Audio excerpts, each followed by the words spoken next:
So I'd like to go back over we did the end yesterday, and if any questions that have arisen since then, and then the rest of the hour, my money could just be open. You can talk whatever you like. We talked yesterday about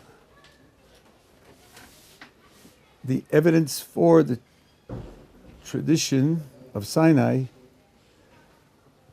particular whether there's adequate reason to accept it as true. And the reason that I'm giving that it's true is that this tradition belongs to a class of traditions, human traditions throughout the world, including the ancient world, and traditions of this class, there's not a single one that's known to be false. That means our experience of human traditions of this particular type is that they aren't wrong. Do people make mistakes? Sure. Do nations make mistakes? Sure. Lots of mistakes, but not every kind of mistake. This kind of mistake is not a single documented case. So it seems that people don't make this sort of mistake. Could it be the only one? Could this one be different from all the rest? Sure, but that's a possibility. And we always give away the possibility that we're wrong. We just point out that if you're going to make your decision on the basis of probability, a contrasting possibility counts for nothing. Now, I said yesterday, but the critic will say that he can think up scenarios by which a tradition like ours could come into existence even if it isn't true. He can easily think up all sorts of scenarios, the most popular of which is something happened and the story was told for generations, and over hundreds of years the story changed, and it changed gradually into a story even of a mass revelation. So I challenged the critic. Do you mean to suggest your scenario as possible or probable? Possible? I give it to you. It's certainly possible, but it's irrelevant. Probable? To show me that your scenario is probable, you've got to show me at least some cases in real history where it's worked. Something for which we have no documented case of it ever working isn't probable. It might be possible because I can't think up anything contradictory about it, but it's certainly not probable. So you're going to have to show me some real cases where it worked. Now let's figure out real cases where it worked. What worked and what did it do? Well, where your scenario actually produced a false tradition like ours. You'll have to show me a few cases like that. Of course, in showing me that you have a scenario which actually produced a few false cases like ours, you will have to have known false cases like ours. That's part of what you're showing. And since there aren't any known false cases like ours, then for sure you're not going to show me a scenario that you know produced false cases like ours. So the critic cannot show me that his scenario is probable. And if he can't show me it's probable, I have no reason to doubt my conclusion on the basis of his mere possibility.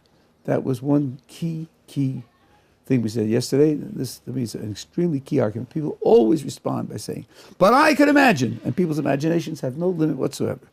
They're always imagining different ways in which it could happen. And they're all subject to the same response. Could happen? Could possibly happen? Agree with you. It definitely could possibly happen that way. Probable that it happened? Show me some cases where your scenario actually worked. If you can't show me any, then it's not probable. Okay, any questions about that? Okay. And someone will ask, but you picked your category carefully just to make sure there wouldn't be any counterexamples. You're sort of gerrymandering your category to make sure that it'll fit what we know. Isn't that illegitimate? So the first thing I pointed out was certainly not illegitimate. That's how science works. If someone says that water boils at 100 degrees centigrade, but not on a mountaintop. Okay, I didn't mean a mountaintop. But not if it's salt water. Okay, I meant pure water. But not if it's in motion. Okay, I meant stationary pure water at sea level. Aren't you cutting it? Aren't you gerrymandering it to make sure that it'll fit the facts? Sure, that's what science is supposed to do. Find some truth that fits the facts. Doesn't fit the facts, it's wrong. So then you got to cut it some other way to make it right. There's nothing wrong with that, nothing suspect about that. I did point out that this category is based on an intuition. That's why I called it the Kuzari principle, because I learned the intuition from the book called the Kuzari, which is that if you were trying to make up a false story and convince people of it, this would be a hard one for you to succeed. You're going to try to convince a population of people that their entire ancestry had some spectacular experience, meaning everyone at that point in time in the ancestry experienced it, and it's the kind of thing which would naturally leave a memory behind. When you try to convince the audience, you're going to meet the objection, well, if you're right and it really happened, how come we don't remember it?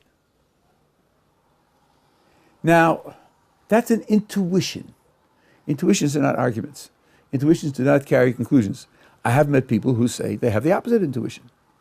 Yes, trying to convince people of something that happened to their entire ancestry will be hard. It'll be hard. There'll be resistance there, but I think the resistance can be overcome. I don't think it's absolute. So if all we have is a clash of intuitions, I say the resistance can't be overcome, and he says it can be overcome. I don't see any way to settle that on the basis of whose intuition is a better intuition. That's why I was pressed to make a historical survey and see whether there are any known failures in human history. Well, according to my survey, there aren't any known failures. And this has been up on the web for more than 5 years. Lots of enraged critics have written me long, aggressive emails.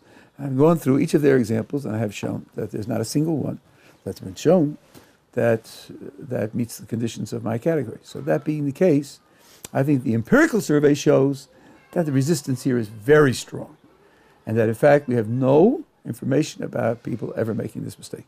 Well, that being the case, we have every reason to think that mistake wasn't made. Could it still be a mistake? Sure. But all the evidence points in the opposite direction.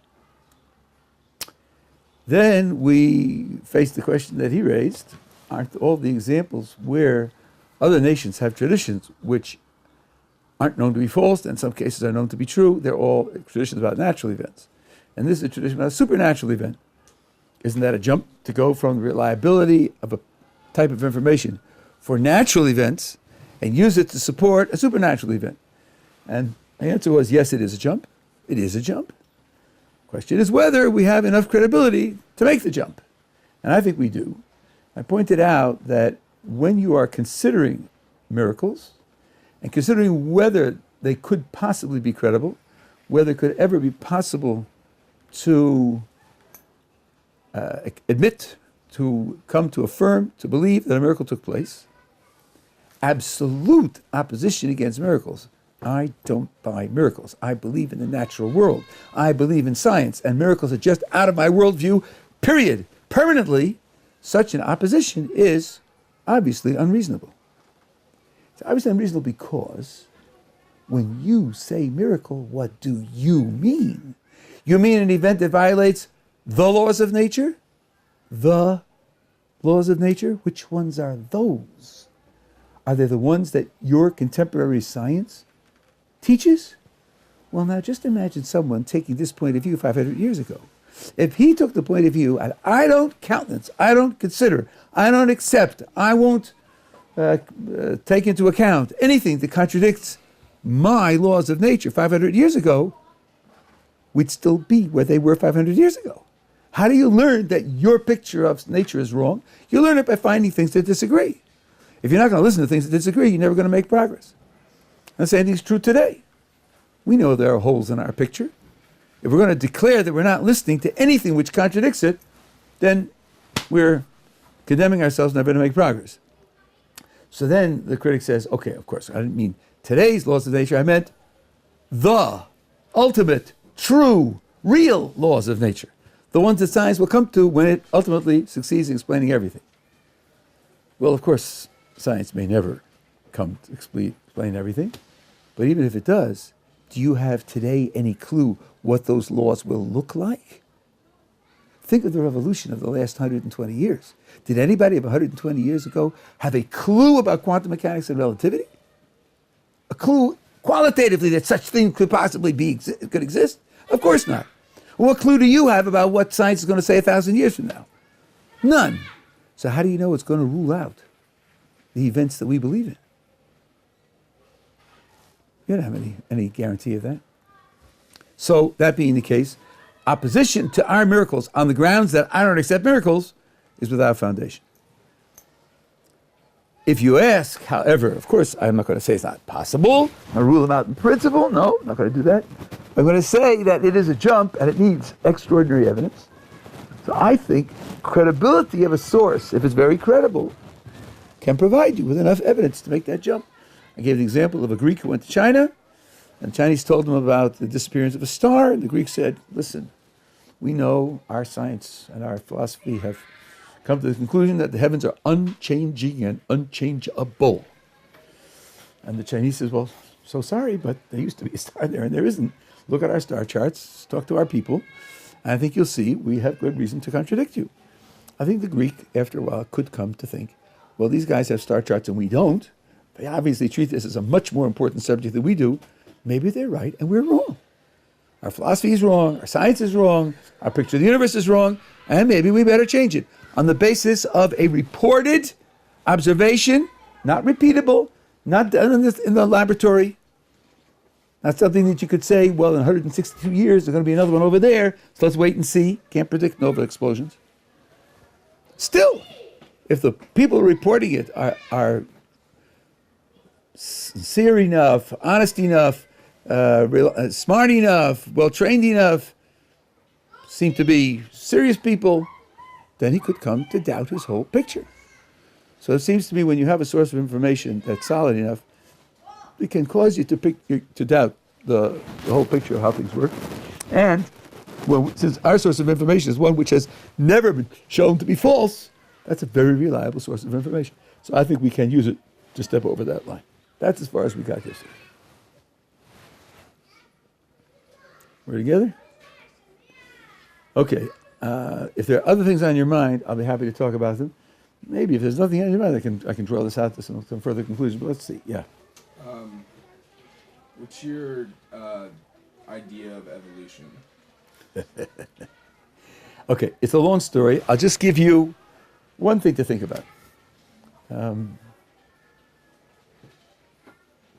Evolution is roughly the idea that an unguided, uncontrolled process, starting from a first thing that made copies of itself, the self-replicator, gave rise to the whole envelope of life that we see on the surface of the earth, or on the earth altogether. I say uncontrolled, unguided, with no goal. That's the variations. Selection has been described as if it had a goal, or as if it would. I'm not going into the semantics, but the production of variations, which then get selected by variable success in reproducing, is the mechanism by which it's supposed to have taken place. Now, if anybody tells me something was produced by an unguided, uncontrolled process, in order to take him seriously, he's got to give me a probability that what he says is true. I'll give you an example. This point has been made over and over again, most recently by Thomas Nagel in his book against standard evolution, that there's no estimate of the probability. But let me make the point in very simple terms, which I think helps communicate it. Suppose I tell you I have an object, and I painted an X on one side of the object, and I threw the object into the air 3 times, and 3 times in a row it landed on the X accidentally. I didn't throw it in any special way. It's not weighted, it's not magnetized, it doesn't have ridges that catch the airflow.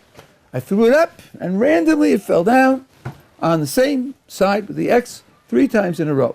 Do you believe me? Could you believe me? Okay. I guess I could believe you, but... Okay, so far, all responses... It's not probable. All responses so far have been wrong. Because I left out a key piece of information. I didn't tell you how many sides the object has, did I? I just said it was an object. Suppose it's a coin. Then you've got an X on one side of the coin, coming down 3 times in a row on the same side by accident is 1/8. Right? It's 12.5% probability. That's not so difficult. It'll happen more than 10% of the time. So if I tell you I did it, no reason not to accept it. It's something that's probable enough to expect to happen. Suppose it has 1,000 sides. Then that means the chance is 1 in a billion. I don't think you should accept that. There, I think you should draw the line and say, you're telling me that something happened to you whose probability is 1 in a billion and it happened by accident? I'm not going to accept that. Now, suppose I refuse to tell you how many sides it has. Then you can't compute any probability. If you can't compute any probability, the right response is, you haven't given me enough information to make up my mind whether to believe you or not. Fancy philosophers of science will tell you, you haven't got a quantified hypothesis. There aren't any numbers in it. It's only a qualitative hypothesis, not a...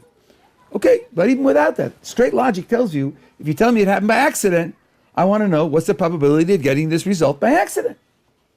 And if it's very small, then I'm not going to believe it. I shot at the target, blindfolded, and got 3 bullseyes in a row. Excuse me, somebody was cheating. Somebody was cheating. Because if you shoot it blindfolded 3 times in a row, you're not going to hit the target 3 times. You got to control the gun. Control the gun with your visual sighting. Without that, it's just not going to happen. Because I know the probability. It could happen, but the probability is too low.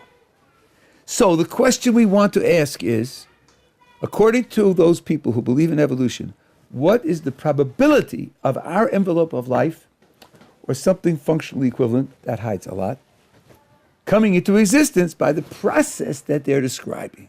What is the probability? Nobody has a clue. Nobody has a clue. How do I know that? Well, first of all, because in 1985, that's going back a long, long time, but Francis Crick wrote a book called Life Itself, and he said it in 1985, and they believed in evolution just as strongly in 1985 as they do today, or maybe even stronger. And he said we have no estimate whatsoever. I mean, any fraction between 0 and 1. And today, they've been criticized in public, like this book, Mind and Cosmos, that's the name of the book, by Thomas Nagel, where he says, there's no estimate whatsoever to show me that the probability they're right is anything greater than vanishingly small. Far too small to take seriously, even in the billions of years that we have available. So no believer in evolution has ever produced a probability. I could explain to you why they haven't. It's not an accident, but they haven't produced a probability. If they haven't produced a probability, then the right reaction to evolutionary theory is, you haven't given me enough information to make up my mind whether what you say is correct or incorrect. So why do so many people think just because it makes sense? Okay, you're asking a psychological question. I'm not a psychologist. I can suggest some answers, but notice that this, although the question you're asking is natural, but it doesn't bear on the case. Yeah. The case is that they're missing an articulation in the content of the theory, let alone evidence, just content. Tell me what the probability is. Alan Plantinga, in a book also published by Oxford called Where the Conflict Really Lies, goes to some detail to show why you're not going to get an estimate of the probability. After all, what are we talking about? We're talking about the first self-replicator, whatever it was, a molecule of some kind perhaps, 2 anteaters and butterflies and redwood trees and hippopotamuses and human beings and mosquitoes and, How many changes do you think that would take? You believe in mutations, huh? You haven't heard about epigenetics, have you? You believe in mutations, right, in the DNA. How many changes in the DNA do you think it would take to get from a molecule to a mosquito and a hedgehog and a whale and so forth and so on? Millions and millions at least, maybe more. Billions. Each one of them. I have to know what was the probability of that mutation taking place in the physical context that molecule or later cell or group of cells functioned, what was the probability of its taking place? I'd have to chart all of them and do a summary of all the probabilities. That's clearly beyond belief. Okay, so now somebody says, well, you're asking for the impossible. Frankly, I'm not asking. I don't mind if you never give it. I'm just pointing out that if you don't give it, I don't have enough reason to accept what you say is true. If you complain that it's impossible to give it, I sympathize with you, but then you're just telling me that it's impossible for you to ever give me enough information to decide whether what you say is true or false. Too bad. Yeah. But like, if you look at our recent history, humans are constantly evolving. For example, look at China, the last 50 years. Now, the average person is 10 centimeters taller than they used to do, of course, because of nutrition and diet changes and so on. If you look... 1 second. So therefore, it's not evolution. That's just a small example. It's not an example. It's an example of nothing. It's not evolution. You yourself just said it. Do you know what evolution is? Evolution is changing gene frequency. It changes gene frequency. If it's nutrition and health aids, it's not evolution. It's not a small example. It's zero. It's no example at all. It's not relevant. It's an example of human change. But nobody's talking about human change. We're talking about evolution. What about, let's say, 20,000 years ago, 30, 40,000 years ago, when there were humans living in cages, that even their skeleton and the brain structure was different than the one we have today. So in the same way that nutrition can make a difference in your size and your height, how do you know that it isn't the different conditions under which they lived interacting with the same DNA to produce a different form? We know that having the same DNA can produce different forms. That's been documented in plants across the board. We know that just planted another 500 feet higher in elevation, get different leaves and different stems with the same DNA. The same DNA. The finches on the Galapagos, there's no documented DNA change whatsoever. It's the same DNA responding to drought or to plenty or different types of seeds. How do you know it's evolution? So you agree with humans being 80,000 years old? I don't agree with anything. I'm not taking a position. I'm not taking a position. I'm asking you how you know you're right. This is a standard fault in logic. When I criticize somebody's position, it's how do you know you're right? I don't have any position. I don't know if I'm right or wrong. I want to know how you know you're sure you're right. So I want to know how you know you're right. You say it's evolution. I want to know, how do you know it's evolution? The only way you could know is examine their DNA. Show it's different from our DNA, and show the differences are what produce the differences in form. Has that been done for humans 20,000 years ago? Have they sequenced their DNA against ours and shown that the differences produce the difference in cranial structure? No, they have not. So then you don't know that it's evolution. I'm serious now. I'm not playing games. I'm not talking in the general, I'm talking impressionistically, I'm talking scientifically. Scientifically, evolution is changing genes. To show that, you got to show change in genes. According to the Torah, we know that Earth is around for 6,000 something years. So how would you explain carbon dating on fossils and stuff? You see they go back plenty of years. Okay, there are two things to be said here. And I should say both of them before we go on to discuss it. Well, I was going to go somewhere along the lines of that. Okay, good. Very good. First of all, any projection into the past assumes that the laws of nature we see operating now have always operated in the same way. The minute you deprive the scientist of that assumption, he can't make any projections into the past at all. Maimonides faced this problem 900 years ago against Aristotle, who said the world is infinitely old, has no beginning at all. Maimonides, in part 2, chapter 17 of the Guide of the Perplexed, gives the following parable. He says, imagine a boy born, and a few months after birth, his mother dies. His father takes him to a society of only men. And he grows up among these men. When he grows up, he asks the people there, where do we come from? Where do things like us, animals like us, people like us, where do they come from? And he's told, there are others who are similar to us in many respects, but differ in some. And every one of us starts out as a miniature inside the abdomen of one of those others, and is inside the other for months, and then comes out and continues to grow to the way you see us. So the child asks, let's see, when we are inside the abdomen of those others, can we breathe? And the answer, of course, is no. Can we eat? No. Can we drink? No. So the child says, then I know the story you're telling me has got to be false. We all know if you don't breathe for 4 minutes, you're dead. We know that if you don't drink for a week, you're dead. We know that if you don't eat for a month, you're dead. We know that. So the story you're telling me has to be false. Now, given the world that he grew up in, given the world in which he lives, he's right. Anybody who doesn't breathe for 4 minutes is dead. Doesn't eat, drink for a week is dead. Doesn't eat for a month is dead. But the life of the fetus in utero is a different life. It's under entirely different conditions. Conditions that he can't even dream of. Conditions with which he's totally unfamiliar. He's projecting on the basis of his experience. And that's what makes his projection incorrect, because there's another reality very different from what he knows. And in that reality, things can happen that in his world can't. Says Maimonides, the 6 days of creation are the gestation of the world. They are the world in utero. The laws of nature that we see functioning started to function the way they do now at the end of the 6 days. At the end of the 6 days, after the 6 days are over. During the 6 days, the laws that we see functioning today were not functioning as they function today. To project back beyond the 5,744 to what happened before that is to project into the 6 days. When you're projecting into the 6 days, you're projecting into a time for which you have no laws, and therefore you cannot project. So, of course, things look very different. That's because you're projecting from now back to a period where the laws that we have now didn't apply.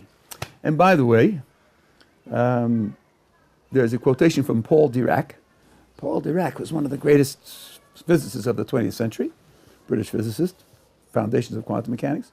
And he said he believes the same thing, not on religious grounds, but he says the laws of nature are evolving. They are not the same from era to era. And therefore, to project back to the early state of the universe is incompetent because we don't know what the laws were. The laws were different then. So, number one, when you project backwards in time, you're making an assumption. Talk about radioactivity. Radioactivity is based on a half-life. If you assume the half-life of radioactive carbon is the same, so then you can project backwards. If you can't assume that, you can't project backwards. And same for uranium and potassium argon and other radioactive materials. You're always assuming the half-life has always been the same as it was, and if I deprive you of that assumption, all projections of the past are without foundation. One second. That was the first point. Now the second point is this. What to do with all the remains? What to do with all the half-decayed samples of uranium and other things? There is a way out. I tell you this with reluctance because philosophically it doesn't really help, doesn't really matter. I'm really now playing to your psychology, and I'm telling you that. This is a legitimate move, but to take it as written in stone is to give in to a weakness, a psychological weakness. I'm telling it to you just to make you feel comfortable. It's presented by Rabbi Shimon Schwab, who was one of the great thinkers of the 20th century, someone whose authority is without question. I'm just saying at the outset it's not the only way to go. But let me give you his way, and if it's satisfactory to you, there's no reason why you can't look at it in these terms. Shimon Schwab simply says that the 6 days of creation are 6 24-hour periods, 6 periods of 24 hours, just like our days are 24 hours. But on the other hand, everything that the scientists describe really happened. It just happened in those 6 days much faster than it would happen in our state of the world. Much faster. Millions of times faster. Maybe even billions of times faster. You'll tell me, our processes, if they go much faster, will violate the laws of nature, and they surely will. Says Rabbi Schwab, I'm telling you that the laws of nature weren't functioning during that time. So indeed, they went much faster, and they didn't, and they violated our laws of nature. Somehow he doesn't cite Maimonides. I don't know why, but Maimonides is certainly a good precedent for him that the laws of nature that we have didn't apply during that period of time. And that being the case, there were pterodactyls, and there were saber-toothed tigers and all the rest of it. They all existed. It just ran through their antics much, much faster, which then doesn't contradict our age of the universe. But on the other hand, you can, this is where you feel more psychologically comfortable, you can say, yeah, everything the scientists described is really there, and they interacted, and all these things happened. They just happened much faster, that's all. Yeah. But there's no. I don't think there's any history though of like people being on Earth before the like Torah says there's on Earth. Would you agree with that? Okay, it's an interesting proposition, and it's one that has to be defined with care. If it's defined with care, then I think you're right. But if you say it to people, you have to be very careful how you put it. When we talk about humans being on the earth, what are we talking about? Whose concept of human? Whose definition of human? Since the question at hand is, does the scientific information contradict the Torah's point of view? The definition of human that we ought to work with is the Torah's definition of human. If they call something else human and say it was here much earlier, they're just doing their own, doing their own work. It has nothing to do with us. What is the Torah's definition of being human? It has 4 characteristics: a certain bodily form, a certain level of intelligence, morality, and spirituality. After all, Adam was communicated to by God directly. Adam was given a commandment. When he violated the commandment, he was punished. So Adam has moral and spiritual awareness, abilities, above and beyond the body and the intelligence. So the question we ought to ask is there any evidence of a creature older than around roughly 6,000 years, which has our bodily form and our level of intelligence and morality and spirituality? Is there any evidence of such a creature? Okay, now comes the key point, which I think in various discussions people haven't paid attention to, though philosophers are aware of it. How would you assess whether a creature had morality or spirituality? How would you assess that? The only way to assess that is to find linguistic remains, translate them, and to see what they talked about and what they thought about. No amount of information from archaeology or paleontology is going to convince you, or anybody, shouldn't convince anybody, that they had any morality or spirituality. That requires verbal expression. And again, let me stress, it doesn't require only that they be capable of verbal expression. It means you've got to take their verbal expression, translate it, and see what they were concerned with, what they thought about, what was on their minds. Let me give you some examples. I don't know if you've seen the enchanting cave paintings from France, which are supposed to be about 30,000 years old. They are really, they're beautiful. They're beautiful, and they have a certain reality, and they draw you in. The cave of the bulls, right? Bulls and deer and other animals. That's the name of the cave, right? Yeah. So if you look at the paleontologists and look at their theories of why they did this, you get quite a variety. Some say that they believed in magic, and by painting the animal, it would be good for the hunt. Some say that they were starving, and they painted the animal to sort of look at something that you could eat, so they wouldn't feel so hungry. Some say that they just enjoyed painting. They were good at it, and they liked having these decorations, and animals were very important in their lives, so they painted animals. Couldn't there be another dozen possibilities? Some groups of proto-humans buried their dead. I actually read a paleontologist who said, you see, they believed in a soul and an afterlife and so forth and so on. Excuse me, dead bodies putrefy. Maybe they're just burying them to avoid the smell. Or maybe they had a superstition that if you bury the bodies, it's good for fertility, or who knows? Human behavior is subject to far too many interpretations to pin down that it's moral and spiritual unless you have their linguistic remains.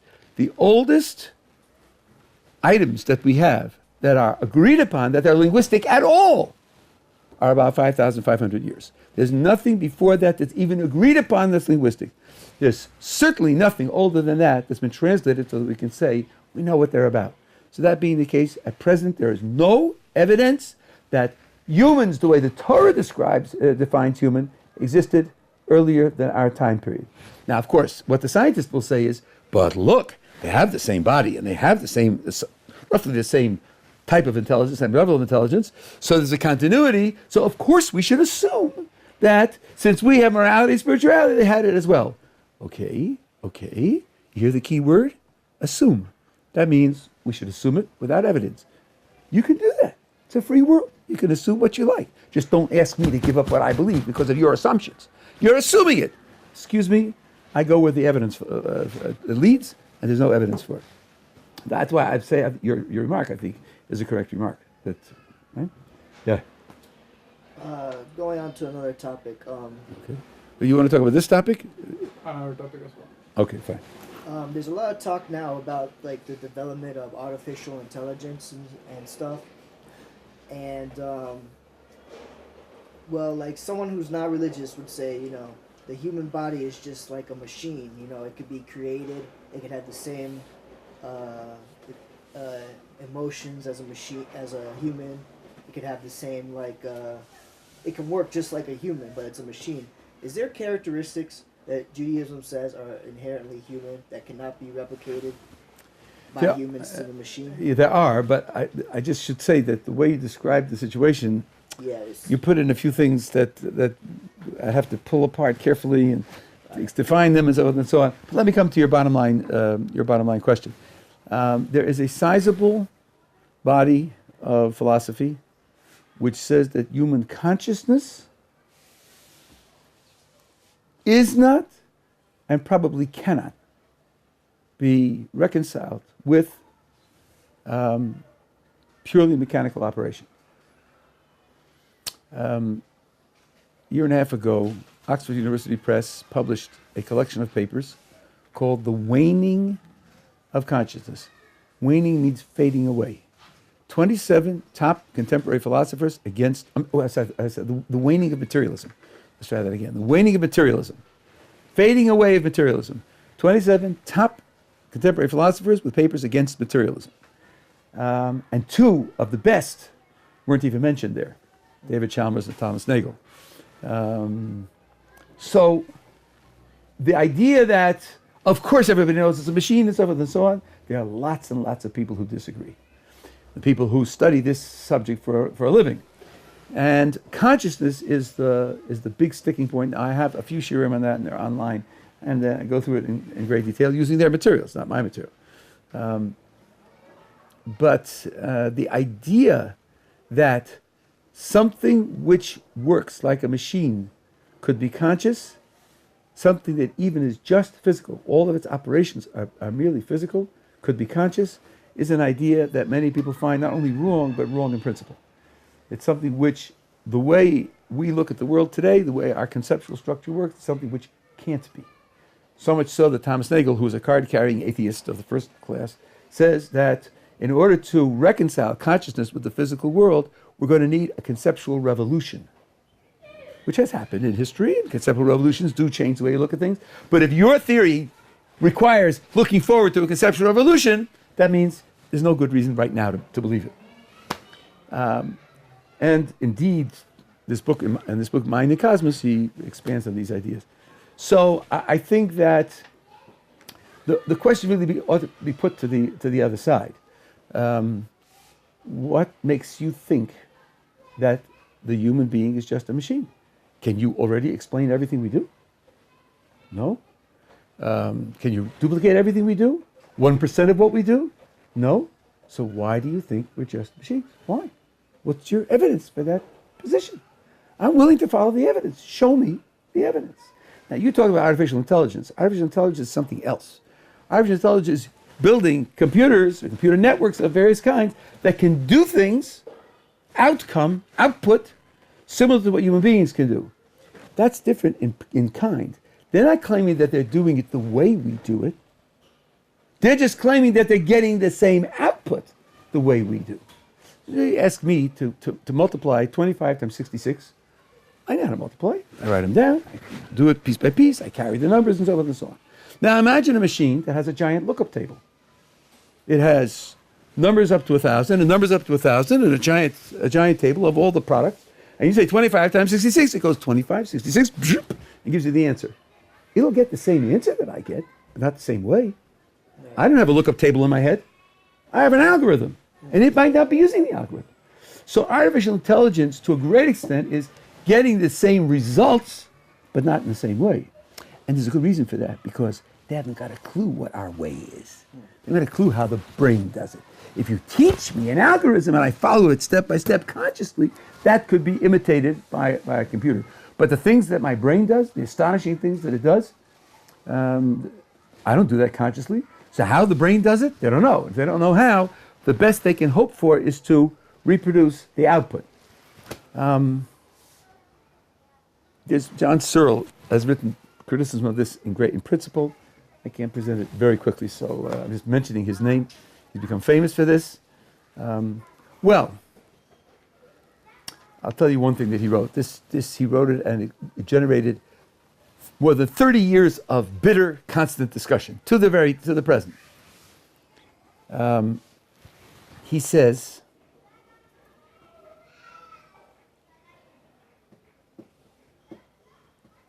one of the ways that we try to establish intelligence is by having conversation. You talk to a person, you ask them questions, you get answers back, and he gives you good answers, reasonably good answers. You think he's intelligent. Now he says, let's imagine a machine where you can submit questions and get back answers.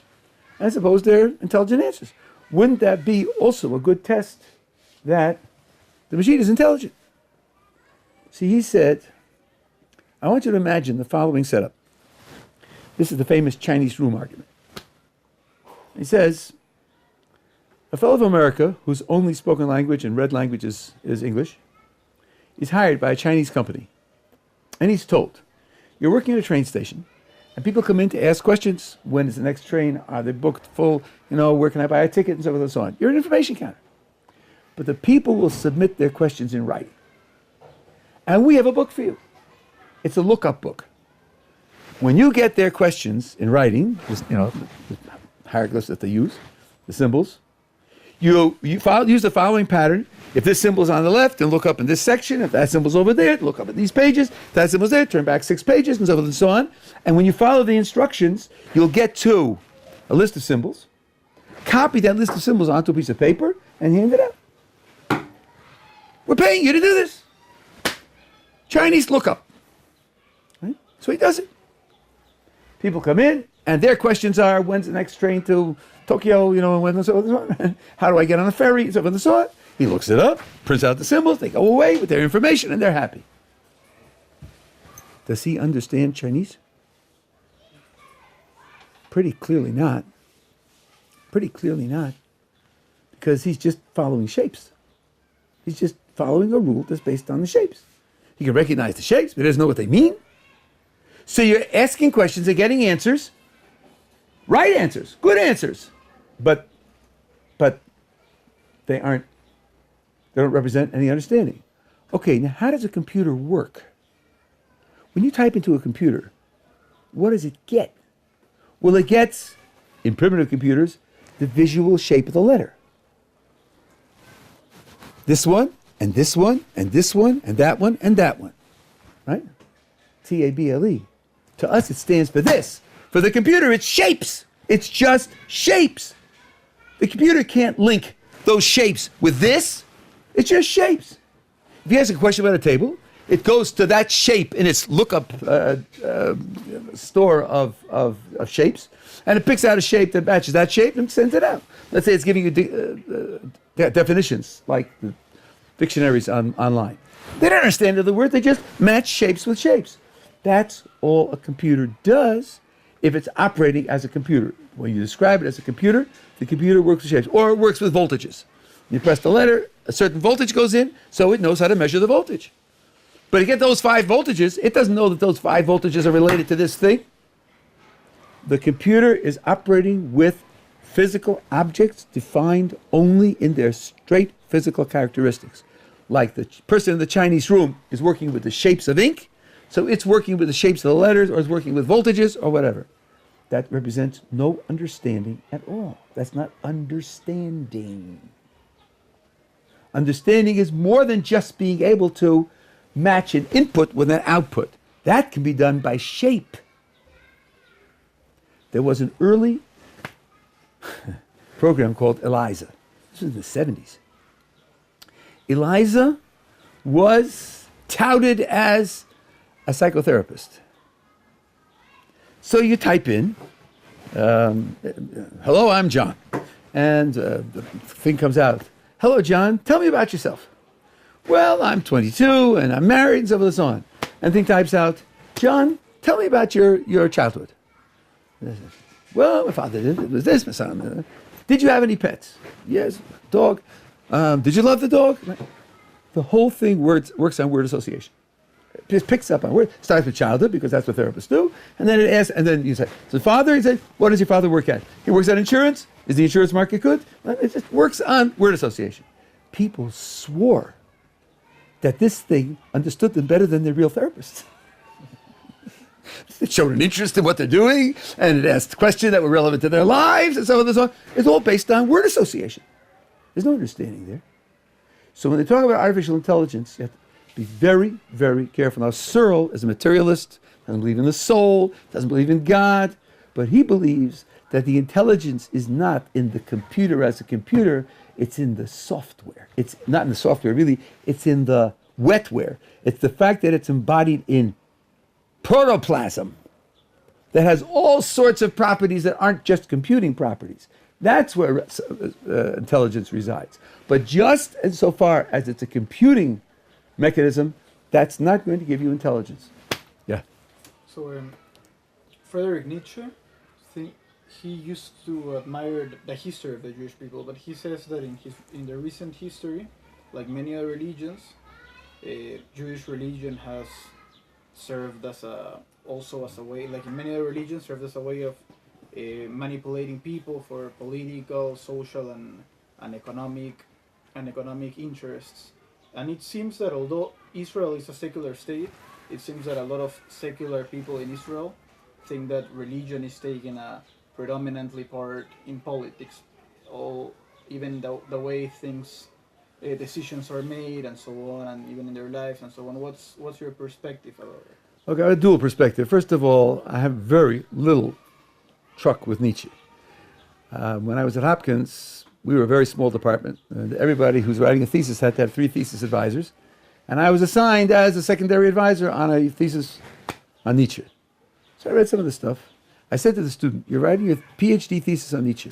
Show me one argument. Premises, conclusion, logic, which is a sound argument to a significant conclusion. One.